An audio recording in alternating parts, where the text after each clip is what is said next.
let's talk about some tools that you make yourself. Okay, what I got here, last couple of days as we've been getting ready for go time, when we got 30 days left, doing all of our experiments showed me what tools I needed to make. So here's a set that I got. First off, this is a 256 die. Let me undo it here. Okay, this is a die. You can cut threads in 2mm rod, which I did right here. I took a 2mm rod and I cut perfect 256 threads for it. And you need to use this.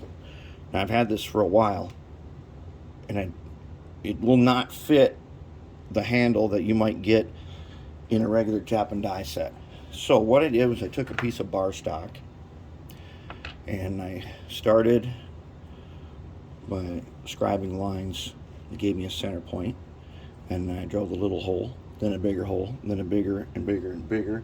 Finally I got to the part where I could use I think it's this right here, and then I was able to remove just enough. There's a tiny little lip in the bottom here, and then I drilled a hole in the end and used a 256 tap, put a little set screw in there. So now what I can do is I can put this in there and I can tighten the screw just like that. This works great. The handles you usually get with a cheap tap and die set, I don't really like those because they don't hold the die. You know, you twist them on either end, the little clamp comes together and kind of holds it. It doesn't work that great, I don't think. And since I didn't have a handle for this, I made one just right, and this works great. Having a nice big piece here for that, it cut through that steel rod and put those threads in there perfect. So that was important that we have that. Then, for setting up and building parts, we need a couple of things. We need some of these, what they call setup blocks.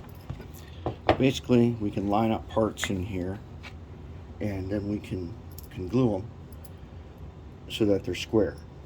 And so I have a big one, and then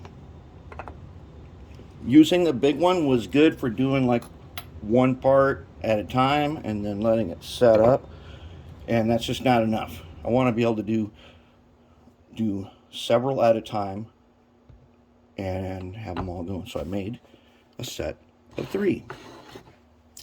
Basically, it's just a decent piece, 2 decent pieces of nice scrap wood here, and then glued and clamped for 24 hours. And then I put some grapeseed oil that you get at the grocery store, and that'll make it so that glue and stuff is not going to stick to it. So now I've got, and then these could be used in combination. They can come together. We can do various things with them. Those will help us get our shells together. And so I made a set of those. I might end up making more if we get really going. Then, as I tell you many times, if you can clamp a thing, you can mill it, or file it, or grind it, as long as you can clamp it. And when we're making our sections of shells, what we need with the thin acrylic, we need a block. And that block needs to be 0.675 thousandths, or inches, 675 thousandths. And so there we have it, a 675 block. Now, if I put this in the vise, I'm clamping it without wrecking it.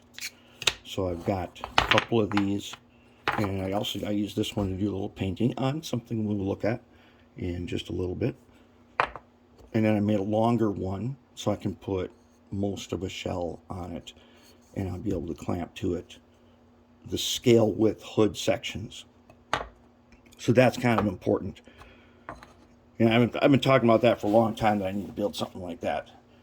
So there's the tools, and we got to start working on some shells We only got about 4 days of still experimenting time, and then we got to get down to business and get on with our finished pieces. All right, so there's the tools that we made, and now let's get down to business.